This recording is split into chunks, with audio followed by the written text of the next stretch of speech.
Well, I'm just a kid, and I'm at home, and I'm watching cartoons. And with it comes one of the cool things with some of the shows I watch. And one of the early shows that I watched with something really cool in it was Teenage Mutant Ninja Turtles. Remember the turtle van? That was cool. And it was one of those amazing toys that you really wanted. You saw it and you were like, oh, yeah, I want that toy because I love cars and I want the turtle van. It shoots pizzas. You can put all your guys in it. There were so many cool things about it. It was a toy that made me want it. Well, like television shows, there's all kinds of great icon cars from TV shows. And you could think of a whole whack of them. But unlike the actual reality of the automobile industry, with cars like the Dukes of Hazzard 69 Charger, what we're going to be taking a look at today are the icon cars that don't exist in the real world. Some of them may actually exist, but will be custom variations of what you would find. And today, AutoLooks is going to be taking a look at television's most iconic custom cars.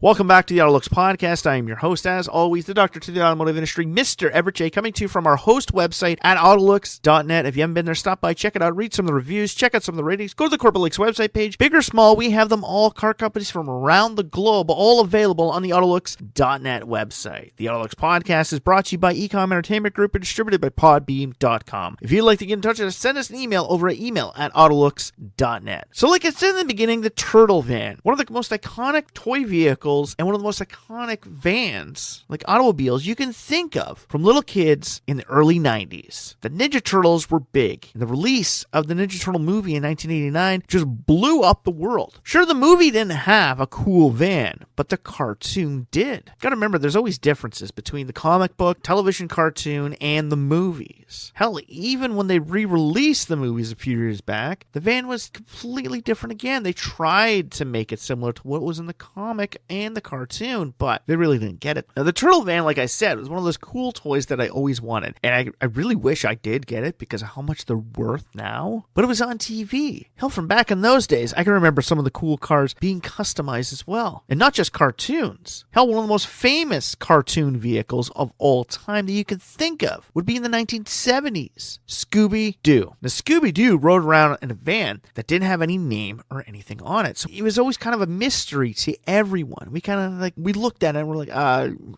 don't know. What is it? Well, when you actually look at it, it kind of like piecing together some of the cars that make cars from the movie. Like trying to figure out what makes Lightning McQueen or what makes Finn McMissile. You could see so many different vehicles in it. Well, the Scooby-Doo van, which helps them all out on their great adventures. And trust me, they have some great adventures. That van is what you would consider kind of like a cross between a microbus and a Ford Econoline from the 1970s. It wasn't like anything else that you had ever seen, and it became so synonymous with a television show, the Scooby-Doo van. People try and make it all the time, utilizing any type of van. Hell, my son has the Playmobil Scooby-Doo van, which is built of the exact same casting that they use to build the A-Team van and their off-road adventure van for the Playmobil series. So it's essentially a Ford Econoline. When I look at it, I'm like, no, that's not the Scooby-Doo van. It's more of a cab over style. It's similar to that of more of a microbus, or hell, even, like I said, the original Ford Econolines, the little red wagons, or hell, even the Corvair vans from General Motors. You sat over top of the front. That's what the Scooby-Doo van was. And it was cool. And we all loved it. Even though they never put a major emphasis on the Scooby-Doo van, it's one of the most memorable vehicles in history. We look at it and we think, yes, that's Scooby-Doo. We know who Scooby-Doo is, and we know that's Scooby's van. Well, it's not Scooby's van, it's Fred's van, but they all ride around. You know, like Daphne and Velma. They cruise around in the Scooby van,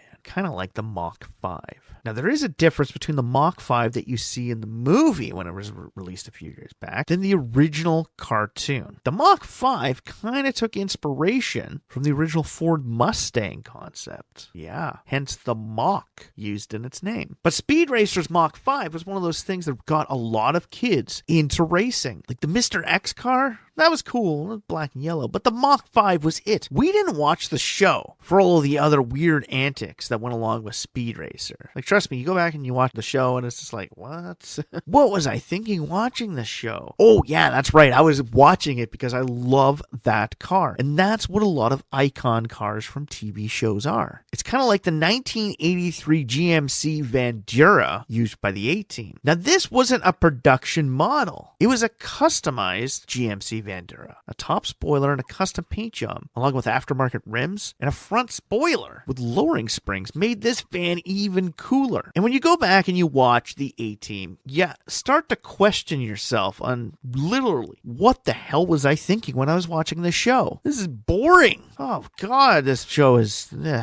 whatever. But we all watched it for two reasons. Mr. T and that van. That van made the show. Nobody watched the A-Team because the A-Team was good. They watched it because of the van. They were car enthusiasts. When I was a kid, I saw the show once, and I always wanted to see it. I'm like, I want to see it. I want to see it. I want to see it. And I love that van. Not realizing the show is so boring. The show is supposed to be about the characters and the missions that they're solving. It's not supposed to be about the van, but it's an icon vehicle, like icons from movies, like the Back to the Future DeLorean. The movie centers around Marty trying to get back in time, but we all remember the DeLorean. Well, the A-Team van is it. We all remember that GMC van. Now, that is one that actually did have the proper proportions, and we could see what it was. But General Motors was famous for this. It's kind of like the 1982 Pontiac Firebird used for KITT. We know it's a Firebird, and we know KITT is based off of Firebird. But when you open the door, trust me, the interior of that car is completely different than a standard Firebird. KITT was it. And just like the A-Team, we didn't watch that show for the show. We watched it because of the cool automotive chases with KITT. That amazing looking customized Firebird. We knew it was a Firebird, but it was custom. It was KITT. It's not a Firebird, that's KITT. Kind of like the A-Team van. That's not the GMC Vandura, that's the A-Team van. These are vehicles that are so synonymous with the shows that the show names the vehicle. Like the Dukes of Hazzard, you could think of that as an icon car, but it's a 69 Charger. We all know it's a 69 Charger, but it has a name. It's the General Lee. Well, the A-Team van, how many people knew that was an 83 Vandura? We all knew it was a Pontiac Firebird for KITT, but we can never figure out the years for some of these. One of the greatest custom icon cars in history was actually built from a concept car. George Barris used the original Lincoln Futura concept from 1955 to build the original Batmobile. So it's a concept car made into a custom car. Yeah, Batman with Adam West. Batman.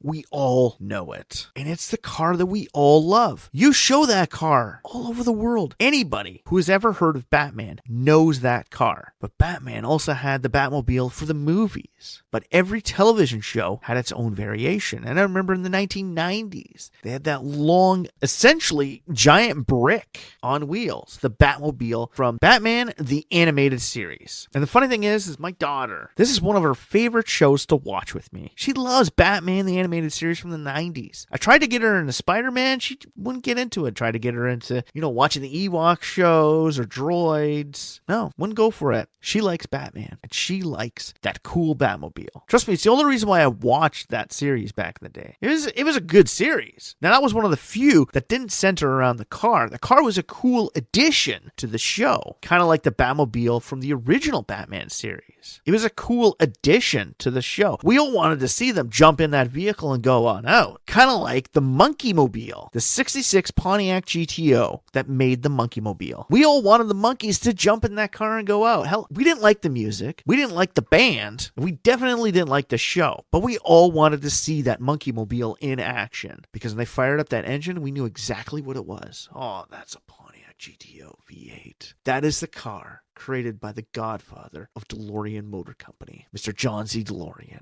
That is the GTO. Gas, tires, and octane, as everybody always thought it stood for. The original GOAT became the Monkey Mobile. Like I said, nobody watched the show because of it. There are specific shows that did center around the cars. And two of the greatest ones that you can think of, one is from the 90s and one is from the 70s. If you didn't know this, there was a cartoon in the 1970s called Dune Buggy that centered around a talking dune buggy. Yeah, a cartoon dune buggy that talked. out. It was pretty cool. I went back and I watched it, and it followed the same premise as Scooby-Doo. Just this one centered around the automobile portion of the show. Scooby-Doo had the cool van, which all kids wanted to see, but Dune Buggy centered completely around the automobile portion that we all wanted to see. The Dune Buggy. And it's the 1970s when Dune Buggies were the biggest thing out there. Everyone wanted it. Hell, go back and watch James Bond movies from the 1970s, and you'll be surprised at how many you'll find with a Dune Buggy in them. They were a cool thing. And they made a cartoon about a Dune Buggy. It's not really big, and it's very hard to find. But trust me, go out and find the Dune Buggy show and watch the cool old cartoon. It's different, but hey, it's for car cult people. The other one was made in the 90s, just after the release of the Dodge Viper GTS Coupe. Dodge started getting into, well, not Dodge, Chrysler Corporation, because of its vested interest in its expansion, and for how much they turned themselves around and how much money they were now making, they decided to get into television series. They remember the 1980s with the A-Team and Knight Rider and how successful that was for General Motors. Well, Chrysler Corporation wanted to emulate this, and they did it with a cop drama show called Viper. It was a standard 1996 Dodge Viper GTS Coupe, but for the show, since it came out during 1997, they used the 97 model. That 1997 Dodge Viper, when they got a call and they had to go save the day, it transformed into this weird grayish snakehead looking blob, essentially, of a vehicle. And they went out and they fought crime with it. It was essentially Chrysler's answer to Knight Rider. But with the rise of shows like NYPD Blue in the 90s, they wanted to base the premise off more of a cop drama to go after more of the adults who watched Knight Rider in the 1980s when they were during their teen years. They wanted to appeal to their aspect of these cop dramas with a new show that's centered around a Dodge Viper. This has helped drum up sales and awareness for both Chrysler Corporation and the Viper in itself. Now, the show wasn't the world's greatest, trust me. I remember going back and watching it now, and I'm just like, what the hell was I thinking? It's because you waited for that car to transform. That car transformed every episode. You just waited for that one scene to happen, and you're just like, yeah, I love it. It's like watching the Gadgetmobile, Inspector Gadget. One of the greatest cartoon cars in history was the Gadgetmobile, and it did something that the Viper from the show Viper did. It transformed. When Inspector Gadget had to bring Penny and Brain around, it was a minivan. Why? Because the 80s and 90s were big for vans. It was a family vehicle to get your family in and around. But when the Gadget had to get going quick and had to save the day, his van turned into a car. Very similar to a 300ZX. It became a two-door sports car. From a minivan, go Gadgetmobile. Oh, I loved it. I loved the Gadgetmobile. And how Inspector Gadget was one of those ones that I watched all the time as a kid, and I loved it.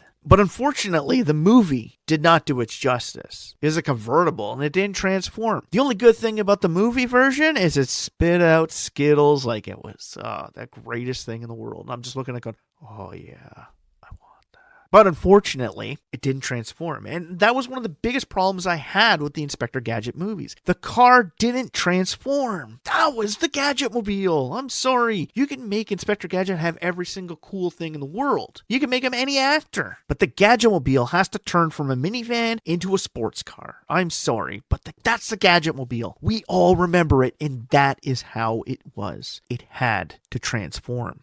Kind of like the Jetson Aero car. Oh yeah, it transformed as well. It became George Jetson's briefcase for work. Okay? It flew through the skies. And if you didn't know this about the Jetsons, there's a reason why they live in the sky. It's because we've polluted our planet so badly that we now have to live in the sky above the pollution. Luckily, by this time and age, we have flying cars. So we can live above the clouds in these massive cities. Don't you remember in the movie? And he pushes the button and it's like, oh, it's so crummy outside. Let's get out of this and go above the clouds. And go, and all these apartment buildings start popping up out of the clouds, out of the pollution. And to get around, we need our Aero car. And if you're wondering, no, that's not how I got the name from my car company. It's not from the Jetsons. But the Aero, it takes the family in and around. It can travel through space. You can bring them to the moon. And it brings George to work every single day and then becomes a briefcase. It's cool. Just like the other Hanna-Barbera, the Footmobile from the Flintstones. Yes, the Footmobile. Fred Flintstone had to use his feet to get this vehicle moving. And it's just too cool. We all want to make one, and we all want to roll around in it. But literally, if you tried to make one the same way it's made there, it'll take you forever to get it moving. And then how do you turn corners? Like, he has a steering wheel in front of him, but the wheels are fixed straight. There is no curvability to them. How does he turn the car? That is a question we all want answered. You can't. The steering wheel is literally just there for him to hold on to. But the Footmobile is one of the coolest things. Like, we all grew up watching the Jetsons and the Flintstones. We all loved the shows. They were great shows. They were amazing cartoons. We loved them. But seeing those vehicles in the shows just made it even better. And they became one of the most iconic custom vehicles of all time. You ask people to name a list of their top 10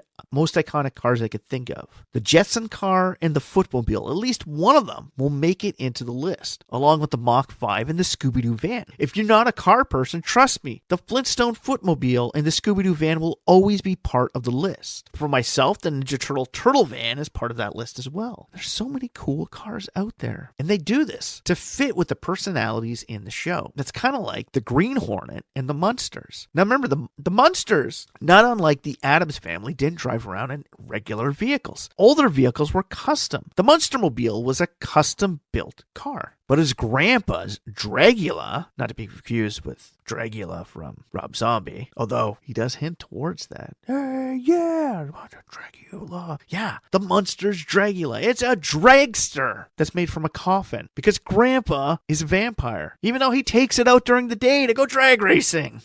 Come on. The Munstermobile is not as memorable as the Dragula. Trust me, if you've ever watched the Munsters and you've seen their vehicles, you're just like, yeah. You kind of remember that, but it kind of reminds you of the Addams Family and the Beverly Hillbillies. It's an old classic car. It's like, okay, it's custom. It's the Munstermobile. If you saw it in real life, you're like, oh, the Munstermobile. But the Dragula, Grandpa's drag racing car, you see that in real life, you're like, that's the Dragula. That's Grandpa's car. Yeah, that's too cool. It's just like seeing a 1966 Chrysler Imperial Crown in jet black with no front bumper, all blacked out, and an oversized front chrome grille. That's the Green Hornet, or the Green Hornet's car, known as Black Beauty. Anyone who has a 66 Chrysler Imperial, a lot of people will look at it and go, that'd be really cool if you made it into a Black Beauty. But nobody wants to do that because the Chrysler Imperial on its own is such a classic and rare vehicle. But Black Beauty, Chrysler owned it before General Motors. They had the Black Beauty. Now, it really wasn't fully customized when you consider it compared to some of the other ones on this list, but Black Beauty was still a customized variation of the original product. Kind of like the show Sunset Strip with their Cookie Tea, a custom-built vehicle for the series. There's been a lot of them out there. But the show that has some of the most memorable cars in history is going to be the longest-running television show in both the comedy, sitcom, and cartoon faction,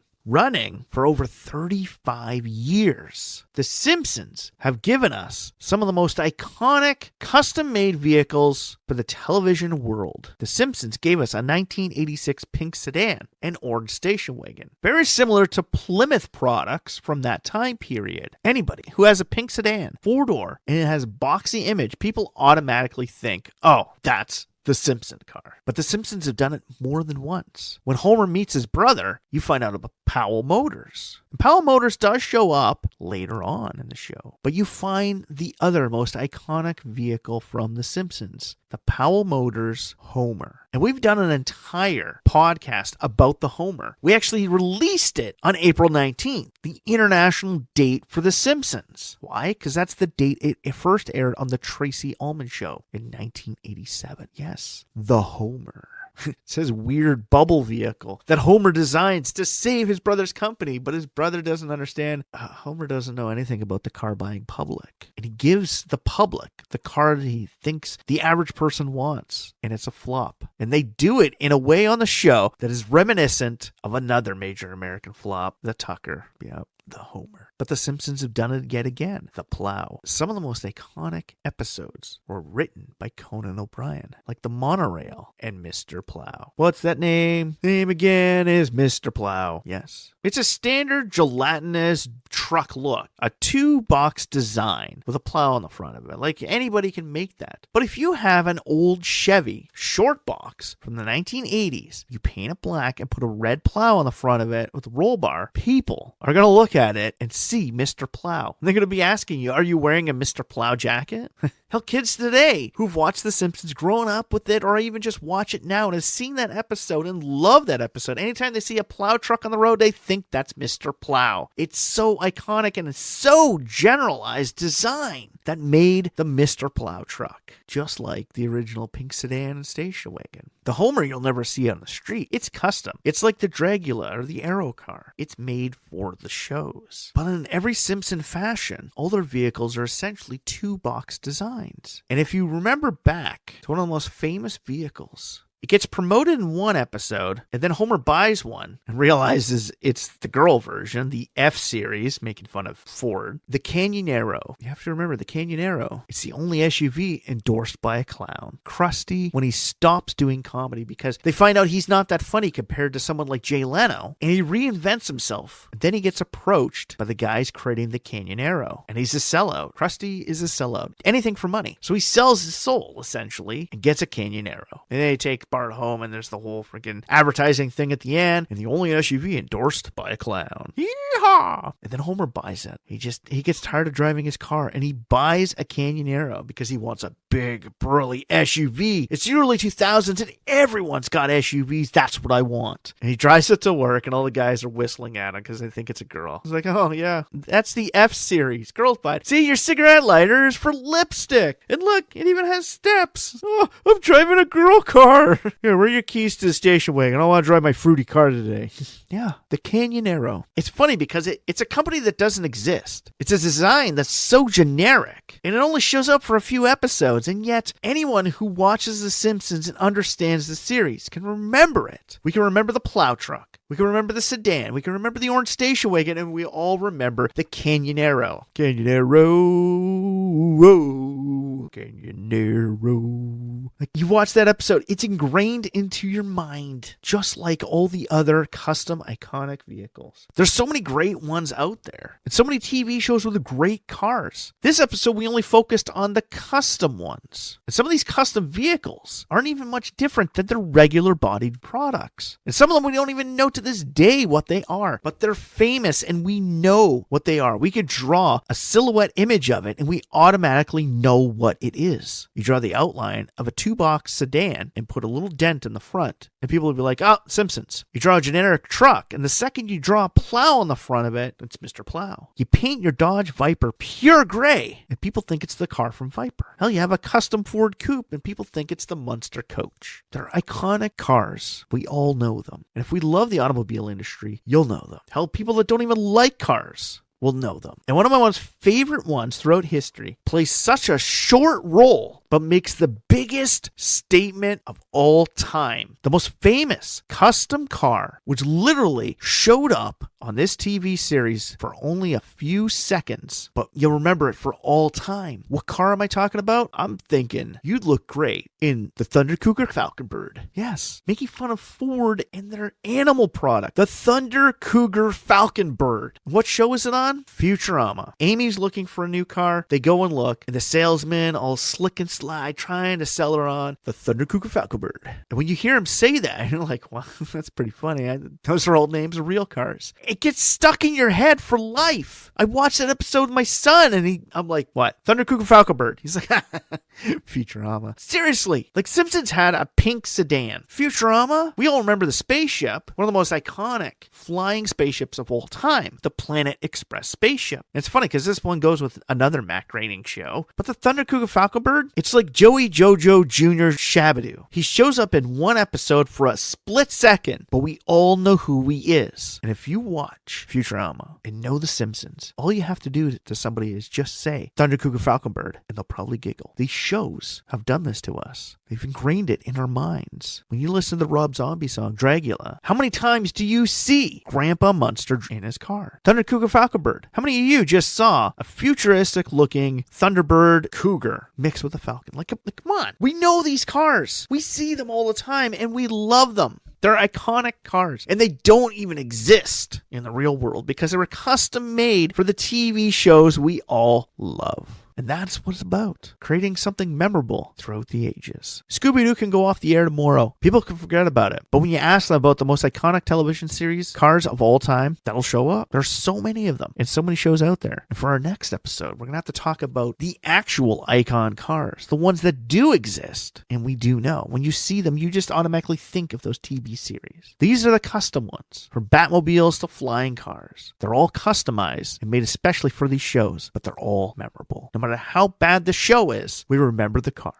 So if you like this podcast, please like, share, or comment on any of the major social feeds or streaming sites that you found the AutoLooks podcast on. Remember to click the like button at the bottom, the little button at the bottom that says like, click it, and then send a comment to us. Tell us about your favorite custom icon cars from the world around you. Tell us about all the ones from across the globe. All of these amazing cars. Like, there's so many of them. We just can't talk about every single one of them. We can only talk about the top ones, and these are only the top ones that you'd find in North American climates. Tell us about all the great cars from around the globe. Send us an email, send us a text, send us a comment on a website or the social sites or streaming sites that you found the AutoLooks podcast on, and then click the like button so you can find out more from the AutoLooks podcast when our next episode comes out. The AutoLooks podcast is brought to you by Ecom Entertainment Group and distributed by Podbean.com. If you'd like to get in touch with us, send us an email over at email@autolooks.net. The AutoLooks podcast is hosted by the one and only Everett J., who's also the owner, the creator, the producer, and sound technician from the Ecom Entertainment Group. Everett J. is the one who handles it. So for myself, Everett J., the Ecom Entertainment Group, and Podbean.com, strap yourself in for this one fun, wild ride that these custom TV icon cars are going to take us on.